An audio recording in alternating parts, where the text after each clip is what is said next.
Hello, everybody, and either welcome or welcome back to my podcast.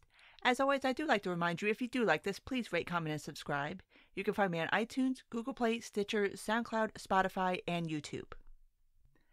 All right, so this week has actually been way more fun and interesting than I thought it would be. I kind of went into this week thinking that this was just going to be the longest, toughest, shittiest week ever on record, and it's actually not been that bad.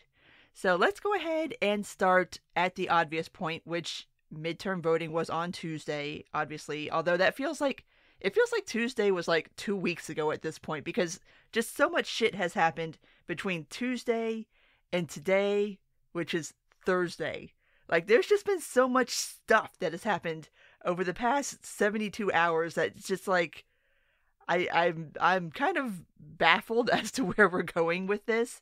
But let's go ahead and obviously start at the beginning, which is that midterms happened, and it's not entirely shored up as far as like the final numbers, because there are still races out there that are too close to call. There are some where they're still, as far as being within the margin of error of having to count like absentee ballots and stuff like that. There may still be runoffs. So there's a lot of races out there that haven't been called yet. But at this point, it looks like the numbers are going to break down that obviously Democrats did take the House, and it looks like they're going to pick up somewhere in the 30s as far as seats are concerned. And Republicans did keep the Senate, and it looks like they're going to actually pick up anywhere between 2 to 5 seats. Like I said, this is all still kind of up in the air. But so that's where we're at with that. And going into Tuesday, I was honestly like, I don't fucking know what's going to happen. Like, I thought that maybe Republicans could actually keep both houses. They could lose both houses. They could have minimal gains. They could have minimal losses. This could be a bloodbath. Like, everything was so up in the air that I don't think anybody could really call what the hell was going to happen on Tuesday. But here we are. It's not as bad as it could have been. It's not as bad as some people wanted it to be. I'm actually very, very surprised at the gains that were made in the Senate, especially since news came out this morning that a certain elderly Supreme Court justice fell down in her office last night and broke 3 ribs, which when you are 85 years old and you break 3 ribs, that's not really a good sign. So yeah, those Republican pickups, that I think is really going to end up being the big news out of this midterms, because as I've said before, I've got 2 predictions that I'm willing to stick by as far as the Trump presidency. And the first one is he will serve 2 terms. The second one will be he will put at least 4 justices on the Supreme Court bench. And it's beginning to look like Ginsburg's number might be coming up soon here. Not that I wish ill will on the woman, like I don't want to see her injured or anything, but like I have said before, both her and Breyer could have retired under Obama and just avoided this whole situation that they're in right now, but they didn't, and so here we are. And yeah, having that much of a majority in the Senate, especially when you start thinking about Supreme Court justices being nominated and confirmed, that is going to make a huge, huge difference. On the flip side, having a Democratic majority in the House, especially one that's going to be of that size, now you get the impeachment talk, which is already started. Trump's already tweeted about it, basically threatening them that, like, if you start doing any kind of impeachment process, we will retaliate and start investigating people for leaks and this and that, blah, blah, blah, blah, blah. The upswing of this is we now have a divided Congress, which means, congratulations, nothing's going to get fucking done for the next 2 years. It's going to be just straight up congressional deadlock for 2 years. And I know some of us are very happy about that. Some of us, not so much. I kind of come down on the idea that, morally speaking, the less Congress does, the better. But logistically and practically speaking, they do have a job. They are getting paid to do a job, so they should probably be doing the job they're getting paid to do. So this is kind of a glass half full for me. But I've seen a lot of people kind of be like, hooray for divided government. And I'm just like, okay, I mean, it's nothing's going to get done. Like, if you thought shit didn't get done over the past 2 years, wait till you see how much shit does not get done over the next 2 years. So, again, could be good, could be bad. Who knows? We'll see how it rolls down over the next 2 years. But on that note, let's go ahead and talk about some of the more concrete winners and losers from this past Tuesday. So let's go ahead and start with the losers from Tuesday. And the first group of people I want to talk about is the blue wave crowd. Now, you would think that rational people would be somewhat happy with these results if you were a Democrat and you were somebody who, like I said, was a rational person. You would look at this and be like, okay, a 30-some-odd seat pickup in the House is a big deal. That's a pretty sizable pickup. Yeah, we didn't get the Senate, but whatever. That wasn't really super attainable in the first place. Like, that was always kind of like a pipe dream-ish sort of thing. I mean, obviously the numbers were there that it could have happened, but the math was always kind of like, maybe, maybe not. But, of course, these are not rational people, and so they're not entirely happy with the results. And the dumbest thing I have seen floated is this House popular vote thing, which this has become a thing on Twitter now. This idea that you can compare the amount of Democratic voters for House seats and the number of Republican voters for House seats, and somehow that, first of all, any of that fucking matters, which it doesn't. None of these are national races. Like, it doesn't matter how many people nationwide voted for Democrats versus nationwide voted for Republicans. Like, that's not how this fucking works anyway. But this idea that, oh, more people voted for Democrats, but then more Republicans picked up seats. It's like, who gives a shit? Like, that's not how this works. And it's kind of a spin-off of this thing that I've seen over the past couple of weeks on social media. And that's people bitching about somehow it's incredibly unfair that in the Senate, every state has 2 senators. Like, okay, do you guys not understand how bicameral legislature works? Like, that was the whole point of making Congress the way we made it, is that you have the House of Representatives, where representation is based on the population size of a state, and then you have the Senate, where every state has 2 senators, so that no one state runs all over the fucking Senate. Like, did you not pay attention in civics class? Do they not teach that anymore? Like, what? But yeah, it's kind of that spin-off that somehow, just because there are more of voter A than voter B, and if, like, party B somehow picks up more seats than party A, which this is the argument they make for the Senate. Obviously, you can't make it for the House because they picked up the House. That this is somehow unfair and that this system needs to be rejiggered somehow. And I'm just like, okay, well then what would you do with the House of Representatives? Like, it's the stupidest thing ever. I'm just like, I don't... I'm sorry. It's dumb. And people are getting to the point where they're starting to speculate, like, okay, is this stupidity or is this willful ignorance, or is this people who know better but are trying to play this off on people who don't know better, that this is somehow some miscarriage of justice or something like that, that this is somehow just inherently unfair and that it's something that needs to be changed as far as having the Senate be something more than each state has 2 senators.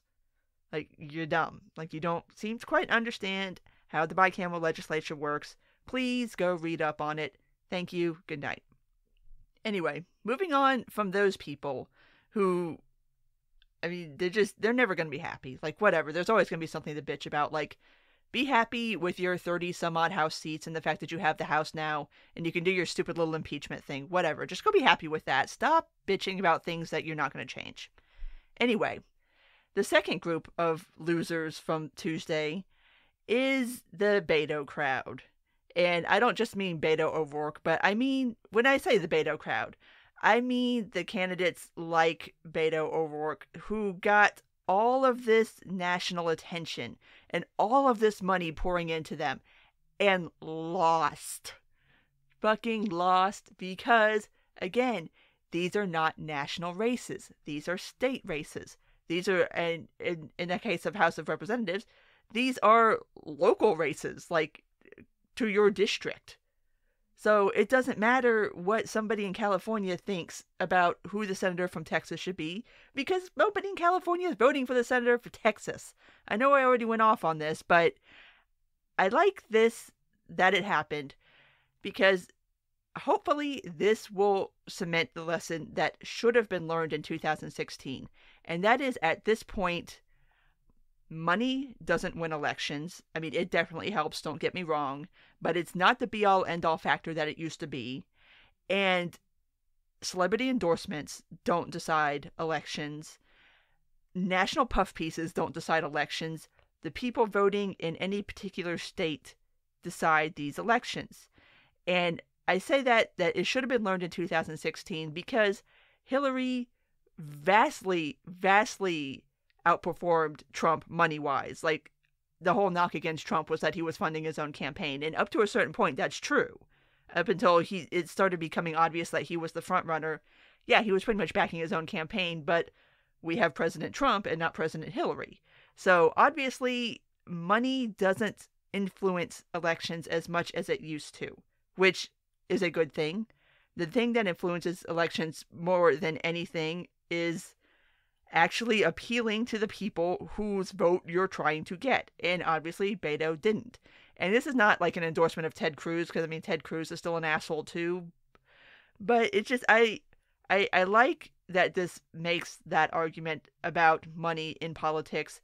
And for all the people that bitch, whine, moan, and complain about it, yeah, at the end of the day, like, Beto raised, like, Obama numbers. Like, he outdid Obama. And I think in the last quarter of campaign raising, he did $37 million in one quarter and still fucking lost.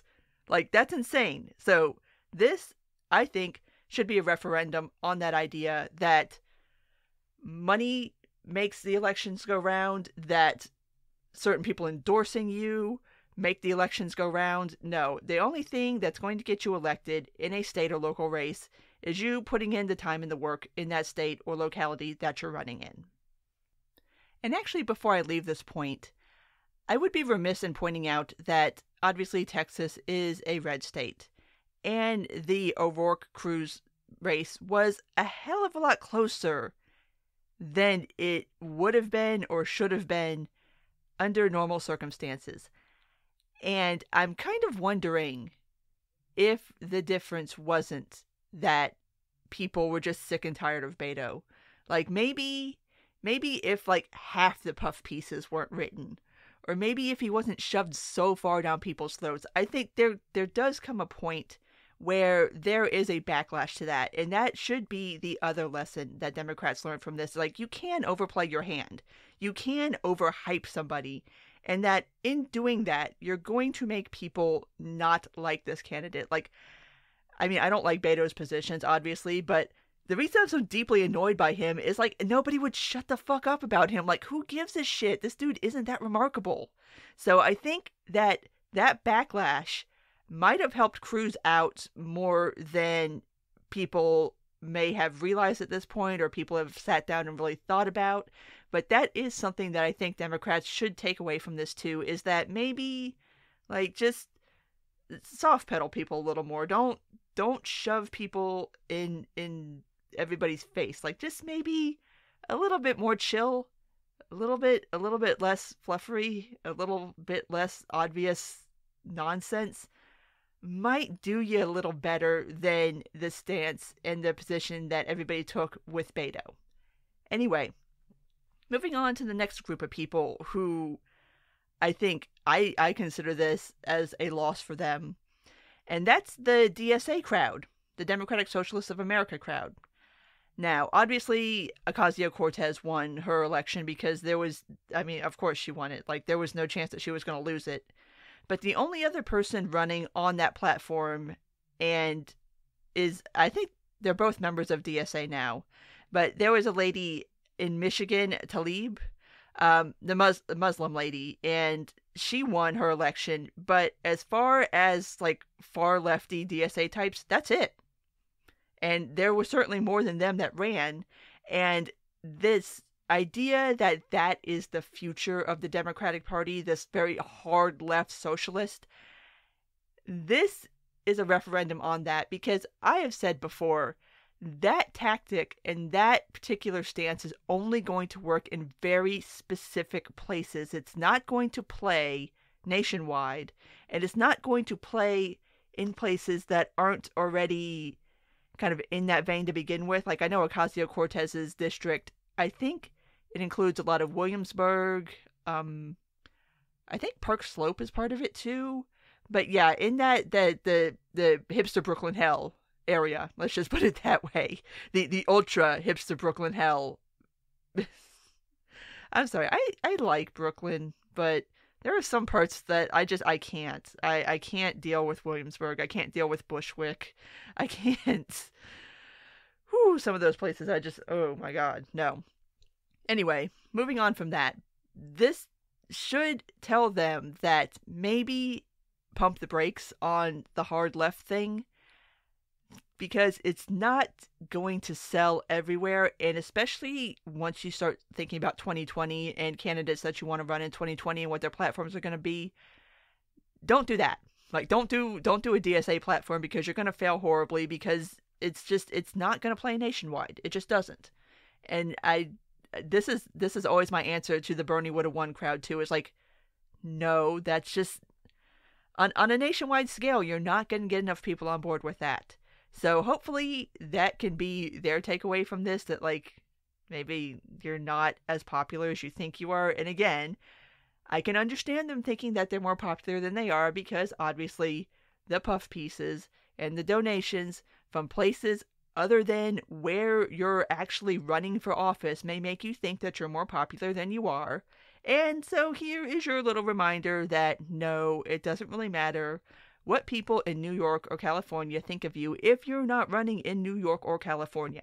And hard left isn't going to play nationwide. It's just not.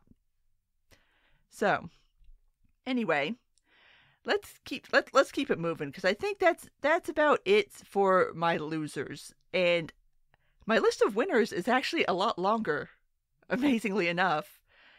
But I guess before we leave this, I suppose I should put Republicans in the loser camp, because I guess technically they are. I mean, they lost the House, but I think that was kind of already baked into the cake for them, and I don't think that they're really taking this as very hard or as anything that's really that big of an impediment. I mean, even Trump touted Tuesday as a win for Republicans. Like, even he's like, fuck the House, I don't care. I got the Senate. And that's really kind of, sort of, honestly, as far as, like I've already talked about Supreme Court justices, as far as legislation, stuff like that, that kind of really is where the action is. So, technically they're losers. They're not really viewing themselves as such. And like I said, it's not as bad as it could have been, honestly. So, moving on. So, for our winners, I have to start with what is my absolute favorite story to come out of Tuesday. My absolute favorite winner of all that, and that is Dennis Hof. If you don't know who Dennis Hof is, he was, well, for lack of a better word, a pimp. He ran a couple of different brothels over in Nevada. Moonlight Bunny Ranch is the most famous one, which was made famous by the HBO show Cat House, which, confession, I used to watch religiously back in the day. Like, that was my jam. So that's how I knew who Dennis Hof was. But he's fairly famous, obviously. And he's also dead. He passed away a couple of weeks ago, but obviously still within the time that he's still on the ballot. He was running for the Nevada state legislature, and he won. So, a dead pimp who ran for office in Nevada and won. I love that story. Like, that is just so hilarious. And as far as what's going to happen to the seat, from what I understand, he ran as a Republican, so I guess somebody gets to pick another Republican to fill the spot. Personally, I think it should just be vacant, because you know what? The people voted for Dennis. Dennis is dead. So guess what? Nobody gets Dennis's seat, but that's not how this works. I know. So that cracked me up. Like, how would you feel like if you're running against somebody who is dead and you lost? Like, you can't even beat a dead person. Like, you suck. People must really fucking not like you and your party to vote for a dead person. But that cracked me up, and that's just like, I dead pimp 2020. That's who needs to really run. Just somebody dead. So we can just vote for a dead person, and hopefully nobody fills the seat. And if enough dead people run for enough seats, then maybe this whole fucker will get vacant. Maybe that's the plan. The anarchist plan. This is how we do it. Abolishing government through voting for dead people. There we go. That's the plan, guys. There it is. Just pick dead people and vote for them. And then hopefully nobody else fills the seats. This is kind of brilliant. I just thought about that. Huh. Again, I know that's not how this works, but I mean, I guess if one wants to go vote and one wants to launch a protest vote, vote for dead people. I think it's a plan. Solid plan. I like it. Anyway, the next person who I have in my winner column is Larry Sharpe. And no, do not get excited. Larry Sharpe is not going to be the governor of New York, unfortunately. But what did end up happening is that Larry got enough votes that now in New York, the Libertarian Party has a permanent seat at the table. They have permanent statewide ballot access. They have access to debates. They have access to the matching campaign funds. So that is actually a very, very huge deal for the New York Libertarian Party. So congratulations to you guys. I'm sorry Larry didn't win. I would have loved to have seen him as governor of New York. Then I would have had to seriously considered moving. But of course, we all knew that probably wasn't going to happen. But this is the second best outcome. And as a side note for 2020, because obviously as soon as Wednesday hit, we started talking about 2020. That's when the 2020 race began, y'all. I'm sorry we're going to have to deal with this for 2 fucking years, but this is the hellscape we live in. But I think that when the Libertarian Party picks a candidate, I think they should do it with the aim of finally getting that 5% nationwide, so that the Libertarian Party has that same permanent seat at the table as far as debate access, campaign finance access, stuff like that. I think that should be the goal. And I think it could be obtainable. I think in 2020, that could be a very, very viable option.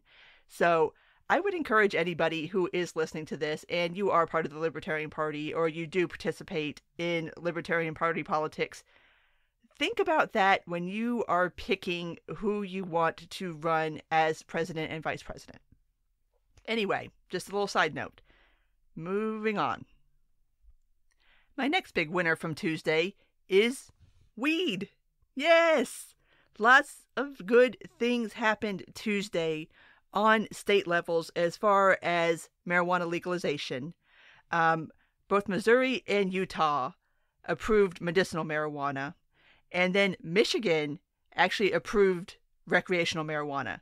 And I want to talk about the Michigan one for a second, because not only did they approve recreational, what they approved is actually pretty balls out insane in comparison to what other recreational marijuana laws are in other different states of the country.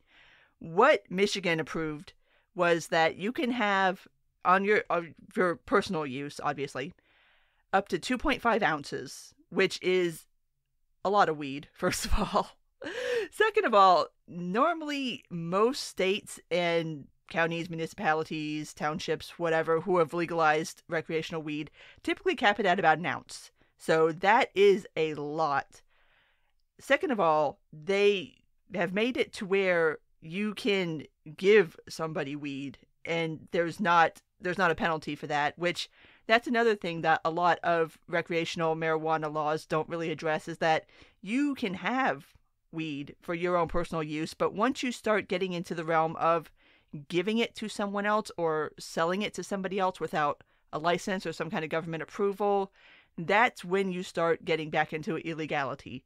So that is legal in Michigan. And also what I think is the biggest thing about the Michigan legalization is that it is now legal for you in Michigan to have up to 10 plants in your house.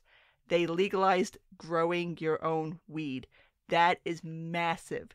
That is always the one thing that even when states do legalize either medicinal or recreational marijuana, that's always like the one thing that always gets left out is being able to grow your own weed. And so Michigan allowed that, and up to 10 plants, that's a fairly large amount of weed to be allowed to be grown in your own house or on your property, obviously, if you wish to grow it outside. So yeah, that's what they passed is actually a really, really huge deal that I don't think you can overstate it. And I really hope that their legislation starts to become a benchmark for other states looking to legalize recreational weed. Because like I said, this is a very, very generous set of rules here that you can work within. Like this is not really like this is not really putting a lot of limits on what you can have as a person as far as recreational weed. And Michigan, of all states, like Michigan, really? All right, like some of the most restrictive gun laws, some of the most restrictive everything, and y'all get like the best legal weed law. Like what? I'm not mad at you guys. I'm proud of you guys. I'm happy for you guys, and I hope this serves as an example going forward of maybe what other states can look at as far as when they get ready to do legal weed, as far as guidelines. I'm just kind of shocked that y'all got it. Like, okay. Congratulations to Michigan. Sadly, it wasn't all a win for weed across the country. North Dakota did have it on their ballot for, I think theirs was medicinal, and it got voted down. So weed didn't win everywhere, but the places it did win, it won big. So hooray for weed. Good job, weed. You're winning the war on drugs. Good job. But the other thing that really had a huge day on Tuesday was criminal justice reform, especially in Florida. They passed two different, I guess, well, one of them is a law and one of them is an amendment, technically, but we can just call them both laws just for the sake of making this a little easier. The first thing that they passed was that they are restoring voting rights to convicted felons, which by estimate gives about 1.4 million people back their right to vote, which obviously is a huge, huge deal. This is something that I know a lot of states are looking into. A lot of states have started doing it. But this idea that restoring voting rights to felons, like, this is obvious shit, people. Like, you shouldn't have your fundamental constitutional rights taken away from you just because you were convicted of a felony, especially considering the things that can get you convicted of a felony nowadays. Like, nonviolent shit, like, you should not lose your vote over that. It's so common sense, and I'm so happy that Florida got on board with that and is restoring voting rights to felons. But the second thing that I don't think is getting enough press, and I think this actually is more important than restoring the voting rights, because this is going to affect potentially more people than even that. They voted that if something should change as far as like sentencing requirements, mandatory minimums, anything like that, those new rules can be applied retroactively to people already charged with crimes. So obviously that is such a huge deal, because Florida does have mandatory minimums. They do have 3-strike laws. They do have shit like that.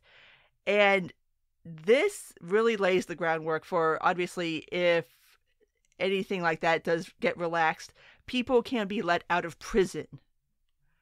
And hopefully, maybe, one day, if something becomes legal in Florida, people who are in jail for that can be released. Like, this is so huge. Like, the fact that they have made an amendment that anything that changes as far as laws or sentencing guidelines or mandatory minimums or anything like that can be applied retroactively to people who have already been charged with a crime, that is great. Like, I cannot say enough good things about that. And again, hopefully this will be something that can serve as something of a guideline for other states to start adopting the same kind of policies. Because, I mean, it's bullshit. I mean, it really is. Like, especially for the states that legalized weed, either medicinal or recreational, but you still have people in jail for simple possession or anything like that. Like, it's not fucking illegal anymore. Let these people out. So hopefully other states can look at this as an example of something that maybe they should take up so that in the future, and I mean, not even weed, but I mean, if something changes as far as any kind of mandatory minimums, like people who have been charged with a crime and you change the definition of the crime or the punishment for the crime, that should be applied to people who have already been charged with a crime. It's kind of common sense. It's not how it works now. So hopefully other states will look at Florida as an example of something that they can pursue, or that people within the state, not necessarily the state of Florida, obviously, but people in various states can start to try to work towards maybe getting something like that on the ballot for their state, so that if and when the day comes that anything changes, that the people who have already been locked up for a crime that is no longer considered a crime can be released. And the last thing that I want to highlight on the criminal justice reform point here is that Colorado voted to get rid of making prisoners work without pay, which, again, my big picture on this would be fixing the 13th Amendment, obviously. But again, this is one of those that I hope serves as a framework and a guideline for other states to start adopting the same kind of legislation. Because, yes, the 13th Amendment basically makes you a slave if you are convicted of a felony and you're put in jail. It's not right. It's not okay. It's not okay to force people to work for no money. And it's not like prisoners get paid a shit ton of money anyway, even in states where they do get paid. But not getting paid at all for labor, that's fucked up. So I'm very happy that Colorado has done away with that.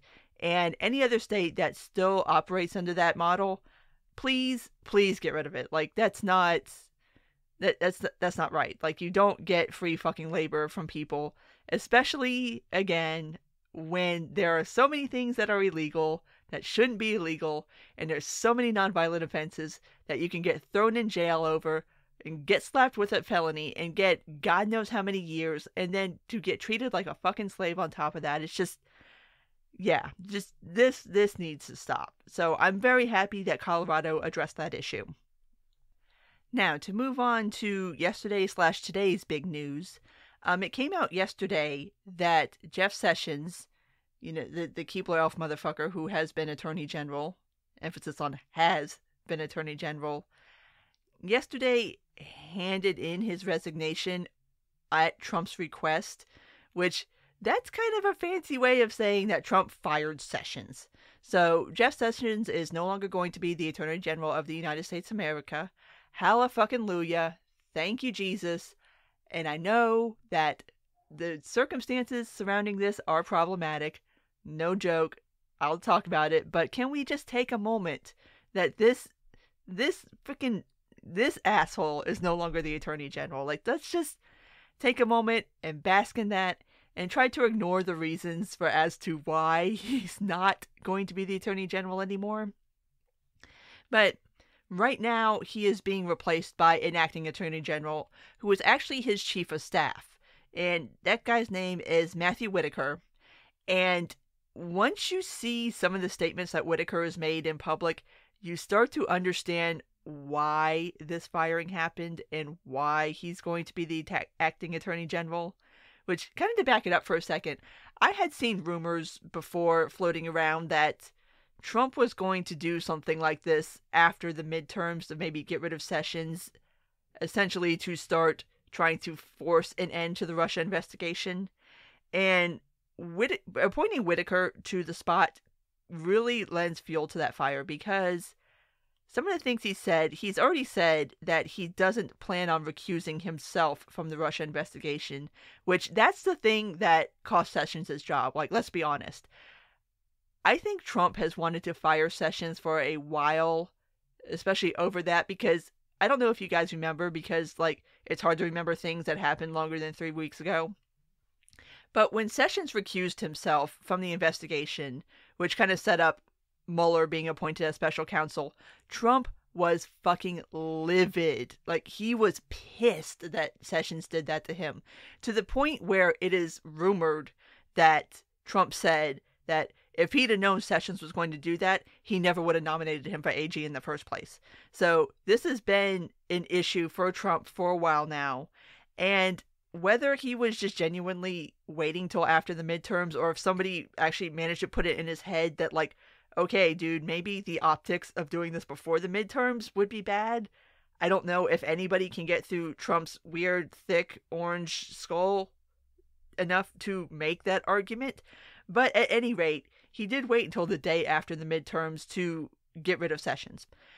So, saying all that, it seems to me, just based on some of the things that Whitaker has said and some of the things that have gone down since the Sessions announcement, it's pretty obvious that Mueller is about to go.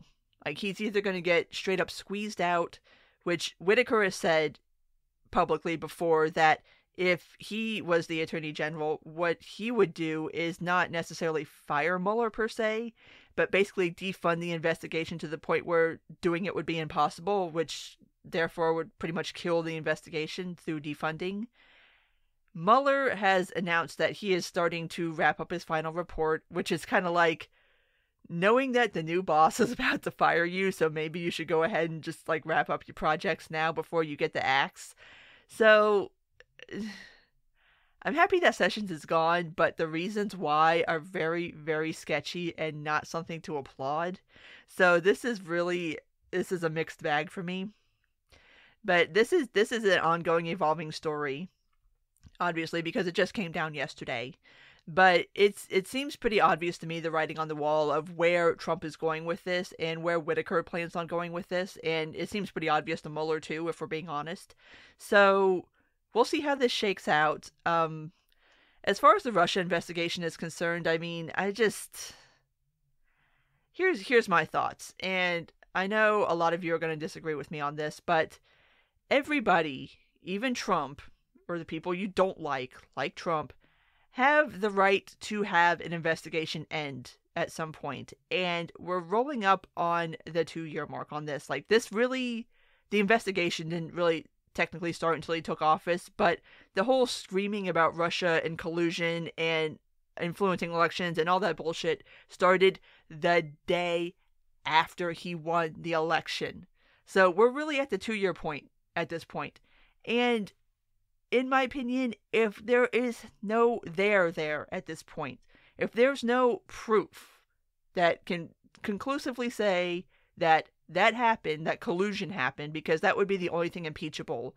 I mean, Russia making Facebook ads, like, that has fucking nothing to do with Trump. Like, whatever, that's stupid. Like, who gives a shit? Anybody can make a Facebook ad. I can make a Facebook ad. Doesn't mean that I get to influence a fucking election. Anyway, the only thing that would be impeachable would be collusion. And even then, that's still kind of dicey legally because of what you can and cannot charge a sitting president with. And especially as far as crimes that were committed before he was president, and you'd have to wait till after he was president to try him on those crimes or to even charge him with it. It's really murky, it's really dicey, and even if there was some kind of hard evidence to say that he colluded with the Russian government or with Putin or with anybody, whoever, who gives a shit, I still don't know if that would be an impeachable offense. Like, because you can't charge him with anything right now. Like, the only thing you could charge a sitting president with is crimes committed when he was a sitting president. And that's what got Clinton fucked up. Like, the impeachment process with Clinton started with Whitewater and ended with Monica. And the whole reason they got him on Monica is he lied under oath as president about their relationship. So again, you can't charge him with things that he did before he became president. I don't really know if you would be able to impeach him on things that he did before he became president. So, I mean, everybody has the right to not be under investigation for things after a certain point. So, yeah, this needs to wrap up. I mean, it's gone on long enough. There's no there. I mean, if you investigate somebody long enough, you'll find something eventually. Obviously, go ask Bill Clinton about that. But it's just, enough's enough. Like, this needs to end. And I don't like it ending this way because this is, like I said, it's sketchy as fuck. Like, Trump's basically forcing Mueller's hand at this point. But, again, you can't just let investigations drag on for forever and ever and ever either. Like, that's not fair. That's not how our criminal justice system should work. Like, people shouldn't be under investigation for years over something that there's no hard evidence that it happened. So, at any rate, we'll see what ends up happening with this. Like I said, it's still an evolving story because it just came down yesterday. So, probably talk about it more next week when we have more information. We'll see what Whitaker ends up doing. We'll see what Mueller ends up doing. We'll see what Trump ends up doing. So, before we leave out, though, this is like the funniest story ever to me because it's pretty much like wiped everything else off the map. And it's the stupidest fucking story to ever exist. And that is Acosta Gate. So, Jim Acosta, who is a CNN correspondent, he's a White House correspondent, and is also one of the most annoying people on the planet, was at the Trump press conference yesterday. And him and Trump were in this kind of verbal spat where Trump was basically telling him to sit down and shut the fuck up. Not in those words, but essentially in those words. And what happened is at every press conference, there is a White House intern, and his or her job is to pass the mic around to the various correspondents so that they can ask the president a question, or whether it's Trump or it's Huckabee Sanders or whoever is in the room answering questions. That's their job, is to go take the mic from person A and cart it over to person B. So, this poor young woman, who I don't know her name, I don't know if anybody knows her name, she looks like, when I say young woman, I mean she looks like she's in her early 20s. Like, she's practically a child. Like, this poor thing is trying to get the mic away from Jim Acosta, because during the exchange, if you look at the full exchange, it's obvious that, like, Trump has done talking to Acosta. So she's taking her cues from Trump, which is her job. I mean, he's the president of the United States and she's an intern. So she's trying to interpret what Trump is trying to convey, which is that he wishes to move on to somebody else. Jim Acosta, being the utter and complete douchebag that he normally is, isn't really having that, still wanting to fight with Trump about something. And so this poor girl is trying to, like, navigate between Trump still talking to Acosta, even though he's made it clear that he doesn't want to talk to Acosta anymore, and Acosta not wanting to give up the microphone. And so she's like, the video is kind of comical in a way, because she's kind of like trying to figure out, like, what am I doing here? Am I taking the mic? Am I not taking the mic? Are you done? Are you not done? Like, are you done? Like, and so she's kind of like trying to get the mic away from Acosta. And so on, like, her third try, she kind of like, she's going overhand the first couple tries, and then the third try she goes underhand, and Acosta touches her. I'm not gonna say, some people are trying to make this out like he went fucking Bruce Lee on her. No, he didn't karate chop her. He didn't hit her or anything. But she put her arm, like, she went underhand, and he kind of put his hand, like, in the crook of her elbow to kind of, like, push her arm away, which I've zaprudered the hell out of this. I don't know if he was genuinely, like, trying to push her arm away, or if it was just a thing where his hand and her arm happened to be in the same plane at the same time, and so they ended up touching. But everybody has made such a huge fucking deal out of this, because on the basis of this non-assault, which it's not an assault, like, people are trying to play, like, stop it. People are trying to play this out like Acosta assaulted her. Like, no, if anything, he maybe barely touched her. Anyway, on the basis of this quote-unquote assault, the White House revoked his press credentials. So, Acosta, being Acosta, has now turned this into his own little personal, I've been oppressed in my free speech, in my free press, and it's just like, Acosta is literally the worst person you could have did this to. Because this is like the IRL version of blocking an annoying person on Twitter. All you're doing is giving them the high ground to go wave it around that, like, look, y'all blocked me. Like, oh, look, I got kicked out of the White House. I'm so downtrodden, and look what Trump did. And it's like, don't give somebody that ammo. Like, don't do that. That was fucking stupid. So now this whole story has pretty much wiped away everything else. Like, nobody's talking about Sessions being fired for sketchy reasons. Nobody's talking about the midterms. Everybody's talking about whether Acosta did or did not karate chop a White House intern, which he did not do. And yeah, it speaks to how absolutely utterly ridiculous shit can get now, and kind of how the White House has become very good at making people care about stupid shit. Like, we really shouldn't even be talking about this, but we are. Like, I'm sitting here talking about this. I'm talking about whether Jim Acosta did or did not insult or assault a poor White House intern, and yeah.